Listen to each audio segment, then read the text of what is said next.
Maraming salamat, Mr. Speaker.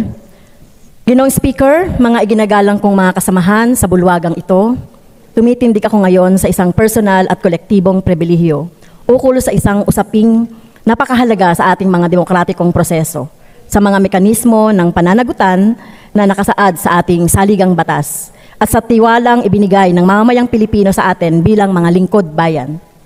Ang proseso ng impeachment laban kay pangalawang Pangulong Sara Duterte ay umabot na sa isang kritikal na yugto. Matapos ang ilang buwang pagtalakay, tinupad ng kapulungan ng mga kinatawan ang tungkuling itinadhana ng konstitusyon sa pamamagitan ng pagpapadala ng napatunayang artikulo ng impeachment sa Senado noong 5 ng Pebrero 2025. Hindi ito maliit na bagay, Mr. Speaker. Ito ay isang makasaysayang unang pagkakataon na panagutin ang isang nakaupong pangalawang Pangulo dahil sa malinaw at labis na pang-aabuso sa paggamit ng kabangyaman, tinatawag nating confidential funds. Ang mga pondong ito, Ginoong Speaker, ay mula sa pawis at hirap ng ating mga mamayan. Buwis na dapat sana'y ginamit para sa serbisyong publiko. Ang korupsyon at kalokohang naglustay sa mga pondong ito ay hindi dapat hinahayaang pagtakpan gamit ang lihim, dilim at kasinungalingan. Malinaw ang utos ng saligang batas. Ang paglilitis ng Senado sa impeach official ay dapat agad na isinagawa. Trial by the Senate shall forthwith proceed sa oras na ipinadala ang articles of impeachment at sinang-ayunan ng hindi bababa 1/4 ng mga miyembro ng kapulungang ito. Ngunit, sa kabila ng utos na ito, nasaksihan natin ngayon ang nakakabahalang pagtatangka na ipagpaliban, idribol, isalaula at sa huli, hadlangan ang prosesong ito. Pebrero pa nang pinadala natin ang impeachment complaint sa Senado. Pero anong petsa na? It's been 4 long months. Saang banda ang forthwith dito?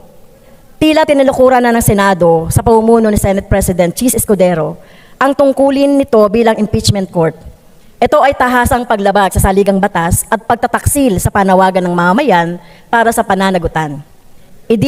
Ididiin lang namin, Ginoong Speaker, na di bababa sa 612.5 million pesos na pera ng mamamayan na dapat ay napunta sa kanila sa forma ng serbisyo, kagamitan o pasilidad sa mga paaralan at ospital ang di nila napakinabangan. Ilang beses binastos ang otoridad ng Kongreso gamit ang squid tactics, sirang plakang sagot at sitsirya para lang lusutan ang di kayang lusutan. Di natin ito palalampasin. Ginoong Speaker, paalahanin natin ang ating mga sarili at ang ating mga kasamahan sa Senado na maglinaw sa sinasabi ng saligang batas. Kapag naipadala na ang artikulo ng impeachment, tungkulin ng Senado na magtipon agad bilang impeachment court at simulan agad ang paglilitis. Hindi ito desisyon ng plenaryo ng Senado kung itutuloy o hindi ang paglilitis. Walang puwang sa saligang batas para sa interpretasyon o pagmaniobra upang ipagpaliban ang hustisya. Hindi dahilan ang walang session. Dahil una, ang impeachment ay hindi legislative function. At ikalawa, ang Senado ay isang continuing body na may mga senador pa rin kahit nagkapalit man o bago na ang termino. Ang impeachment ay espesyal na tungkulin at sa makatuwid, hindi ito nakatali sa legislative calendar. Ngunit ang nasasaksihan natin ngayon ay ang pagtatangkang idribol ang proseso na para bang laro lamang ang hustisya at ang pananagutan ay maaaring tawaran. Ang pagkaantalang nito ay hindi lamang technical o procedural na usapin. Isa itong sinadyang hakbang pampolitika. Isang hakbang na nagsisilbi sa interes na naghaharing uri kapalit ng transparency, pananagutan at hustisya. Mismong si Pangulong Bongbong Marcos Jr. ay hayagang nagpahayag na ayaw niya nang ituloy ang impeachment na ito. Ang kanyang mga pahayag na humihikayat ng political accommodation at pumipigil sa paglilitis ay nagpapakita ng kawalan ng prinsipyo, pagkatakot sa magiging ganti ng dating kaalyado sa eleksyon at pagkapit sa kapangyarihan. Hindi maitatagong inuuna ng administrasyong ito ang sariling kapakanan kaysa sa interes ng publiko. Maging malinaw tayo, ang usapin ng impeachment ay hindi lang tungkol sa pangalawang Pangulo. Ito ay tungkol sa kung papayagan ba natin bilang mga kinatawan ng bayan na magpatuloy ang impunity sa ating pamahalaan.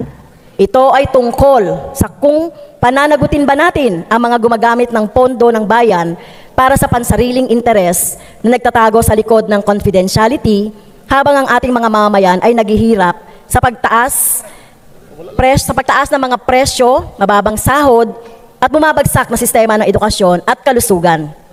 Ito ay tungkol sa kung ipaglalaban ba natin ang rule of law o hahayaan itong isang tabi ng mga alyansang pampolitika at laro ng kapangyarihan. Ang kawalang aksyon ng Senado o mas masahol pa, ang tahasang pagtanggi nitong ituloy ang paglilitis ay isang insulto sa sambayanang Pilipino. Pinapahiwatig nito na ang nasa kapangyarihan ay maaring makalusot sa maling paggamit ng pondo ng bayan, sa korupsyon at sa pagtataksil sa tiwala ng mamamayan. Sinasabi nito sa ating mga guro, manggagawa, magsasaka at sa lahat ng mga nagbabayad ng buwis na baliwala ang kanilang sakripisyo, na ang kanilang pinaghirapang pera ay maaring aksayahin ng walang pananagutan.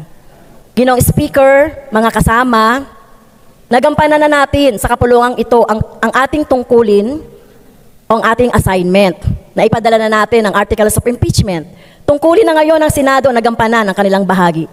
Ang anumang karagdagang pagkaantala ay hindi lamang paglabag sa saligang batas, ito ay kawalan ng katapatan sa interes ng publiko. Senate President Escudero at lahat ng mga senador na humaharang sa paglilitis na ito ay dapat paalalahanan, hindi sila higit sa saligang batas.